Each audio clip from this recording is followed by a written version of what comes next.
నమో నమః. UGC net సంస్కృత అభ్యాసానికి స్వాగతం. ఈరోజు ఈ వీడియోలో ఋగ్వేదంలోని ప్రథమ మండలంలోని ప్రథమ సూక్తమైన అగ్ని సూక్తం గురించి చెప్పబోతున్నాను. అగ్ని సూక్తం అనేది ఋగ్వేదంలో మొట్టమొదటి సూక్తం. దేవత అగ్ని, ఋషి మధుచ్ఛంద విశ్వామిత్ర, ఛందస్ గాయత్రి. ఈ గాయత్రిలో 3 పాదములు ఉంటాయి. పాదమునకు 8 అక్షరాలు, మొత్తం కలిపి 24 అక్షరములు ఉంటాయి. అగ్ని సూక్తంలో మొత్తం మంత్రముల సంఖ్య 9. మెక్డానల్ అనుసారం అగ్ని అనేది భారోపీయ భాషకు చెందిన పేరు. వైదిక సాహిత్యంలో అగ్నిదేవతకు చాలా ప్రాధాన్యం ఉంది. ఇంద్రుడి తర్వాత ఋగ్వేదంలో అగ్ని స్థానమే ప్రాధాన్యం గలది. 2వ స్థానం అగ్నిది. అగ్ని యొక్క స్తుతి మొత్తం 200 సూక్తాల్లో చేయబడింది. అదే ఇంద్రుడి యొక్క స్తుతి 250 సూక్తాల్లో చేయబడింది. రుద్రునికి మొత్తం 3 సూక్తాల్లో ఋగ్వేదంలో రుద్రుని స్తుతి చేయబడింది. ఈ విధంగా అగ్ని యొక్క స్తుతి 2వ స్థానము 200 సూక్తాల్లో చేయబడింది. అగ్ని యొక్క ప్రముఖ విశేషణాలు ఘృతపృష్ట, శోచిష కేశ, తీక్ష్ణ దంష్ట్ర, రక్తశ్మశ్రు, ధూమకేతు, వైశ్వానర, ఇంకా అనేక విశేషణాలు అగ్నికి కలవు. నిరుక్తం ప్రకారం అగ్ని అనేది పృథ్వీస్థానీయ దేవత. అగ్ని యొక్క మార్గం నల్లనిది. అగ్ని ద్యౌస యొక్క పుత్రుడు. అగ్నిని జలము యొక్క పుత్రుడు అని కూడా అంటారు. మనుస్మృతిలో కూడా ఈ విషయం చెప్పబడింది. అగ్ని ప్రతిదినము ఉదయమే మేల్కొంటాడు కనుక అగ్నిని ఉషభృధ అని కూడా అంటారు. అగ్ని సూక్తంలో మొదటి మంత్రం. అగ్నిమీలే పురోహితం యజ్ఞస్య దేవం ఋత్విజం హోతారం రత్నధాతమం.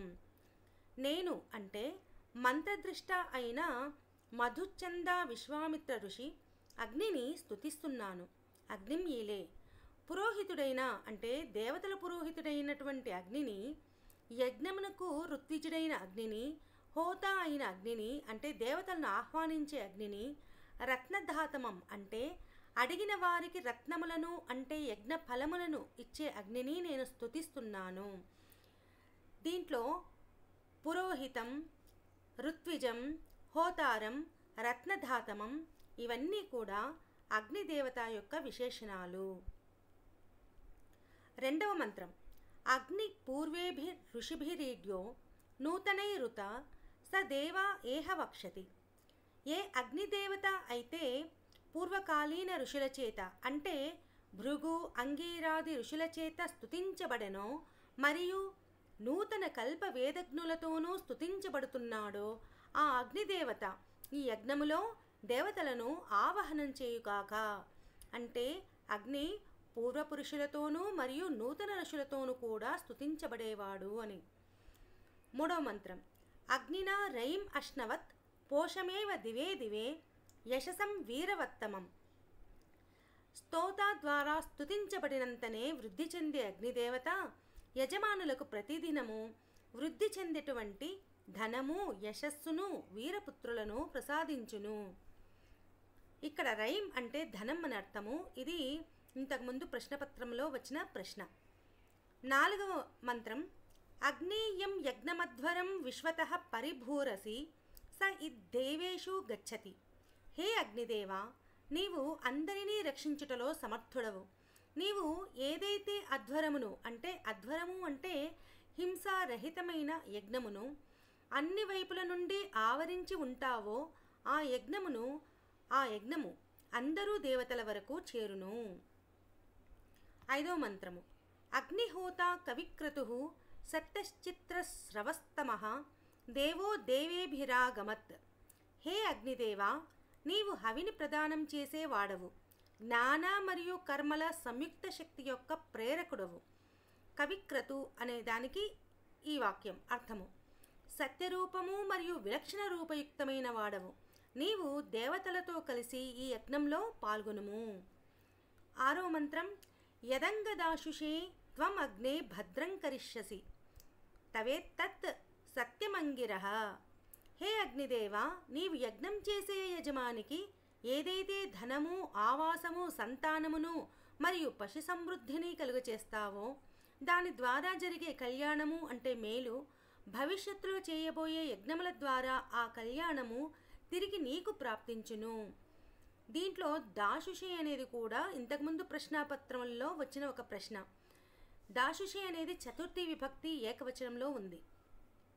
తర్వాత మంత్రము ఉపత్వాగ్నే దివే దివే దోషావస్థ ధియా వయం నమో భరంత ఏమసి. హే అగ్నిదేవ, మేము నీకు నిజమైన ఉపాసకులము, శ్రేష్టమైన బుద్ధితో నిన్ను ఉపాసిస్తున్నాము మరియు పగలు రాత్రి నీ గుణగానం చేస్తున్నాము. హే దేవా, మాకు నీ సాన్నిధ్యమును ప్రసాదించు. 8వ మంత్రం రాజంతం అధ్వరాణం గోపామృతస్య దీదివిం వర్ధమానం స్వేదమే.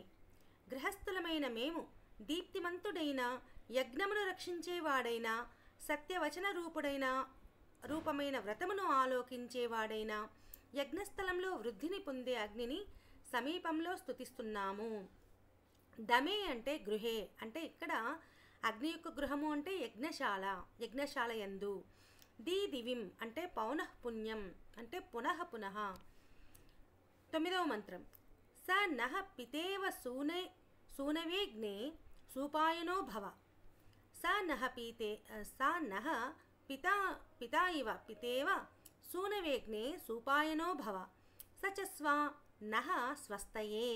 ఎలాగైతే తండ్రి తన పుత్రుడి పాలన పోషణ చేస్తూ కళ్యాణకారిగా ఉంటాడో, ఓ అగ్నిదేవా, నీవు కూడా మా పట్ల అలాగే కళ్యాణకారిగా ఉండుము. మా కళ్యాణం కొరకు నీవు మాతో ఉండుము. ఈ 9 మంత్రాలు కూడా అగ్ని సూక్తములకు చెందిన మంత్రములు. ఇప్పుడు అగ్ని సూక్తానికి సంబంధించిన కొన్ని ముఖ్యమైన ప్రశ్నలు చూద్దాము. మొదటి ప్రశ్న, అగ్ని సూక్తస్య మంత్రస్థితి కహ. ఋగ్వేదంలో ప్రథమ మండలంలో ప్రథమ మంత్రం కాబట్టి 1.1. చాలాసార్లు మ్యాచింగ్లో ఈ అగ్ని సూక్తం యొక్క మంత్రస్థితిని అడిగారు కాబట్టి ఇది సులభంగా గుర్తుపెట్టుకోదగ్గది. తర్వాత అగ్నిసూక్తే కతి మంత్రాః సంతి? 9 మంత్రాः సంతి. అగ్నిసూక్తే దేవతా కః? అగ్నిః.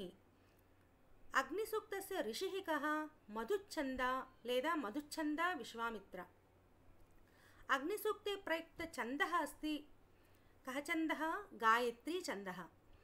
అగ్నినా రయిమశ్నవత్ అస్మిన్ మంత్రభాగే రయిం ఇతి పదస్య కః అర్థః? ధనం. కః పూర్వేభిః ఋషిభిరీడ్యో నూతనైరుత అస్తి. ఎవరు పూర్వపురుషులతోనూ మరియు నూతన ఋషుల చేత కూడాను స్తుతించబడే దేవత అంటే అగ్నిః. అగ్నేయం యజ్ఞమధ్వరం విశ్వతః ప్రయుక్తమంత్రే అధ్వరం శబ్దస్య కో అర్థః భవతి? అధ్వరం అంటే హింసారహిత యజ్ఞః. ధ్వరం అంటే హింస, అధ్వరం అంటే హింసారహిత యజ్ఞము అని అర్థము. తర్వాత ప్రశ్న, అగ్నిమీలే పురోహితం ఇతి మంత్రః కస్య వేదస్య ప్రథమ మంత్రః అస్తి? కనుక ఇది మొట్టమొదటే చెప్పుకున్నాము, ఋగ్వేదస్య ప్రథమ మంత్రము. పురోహితః కో అస్తి? పురోహితః కో అస్తి అంటే అగ్నిః. అగ్ని యొక్క విశేషణంలో పురోహితః, హోత, రత్నధాతమం ఇవన్నీ చెప్పుకున్నాము. తర్వాత ప్రశ్న, ఇది కూడా ఇంతకుముందు ప్రశ్నపత్రంలో వచ్చిన ప్రశ్ననే. పౌనఃపుణ్యేన సంస్థుత దేవత అస్తి. ఎవరు మళ్ళా స్తుతించబడే దేవుడు అంటే అగ్నిః. తర్వాత మంత్రము, అగ్నిర్హోత కవిక్రతుః ప్రయుక్త మంత్రే సాయనానుసారేణ కవి శబ్దస్య కో అర్థః? కవి అంటే క్రాంతదర్శి. చివరి ప్రశ్న, ఉపత్వామగ్నే దివే దివే దోషావస్థ వయం అస్మిన్ మంత్రే ధియా శబ్దస్య కః అర్థః? అంటే బుద్ధ్యా. ధియా అంటే బుద్ధ్యా. ఇలా అగ్ని సూక్తంలో ఇంతకుముందు వచ్చిన ప్రశ్నలు కొన్ని ముఖ్యమైన ప్రశ్నలు ఇలా ఇక్కడ చెప్పబడ్డాయి. కాబట్టి ఇక్కడితో ఈ అంశము సమాప్తము. నమః సంస్కృతాయ. ధన్యవాదः.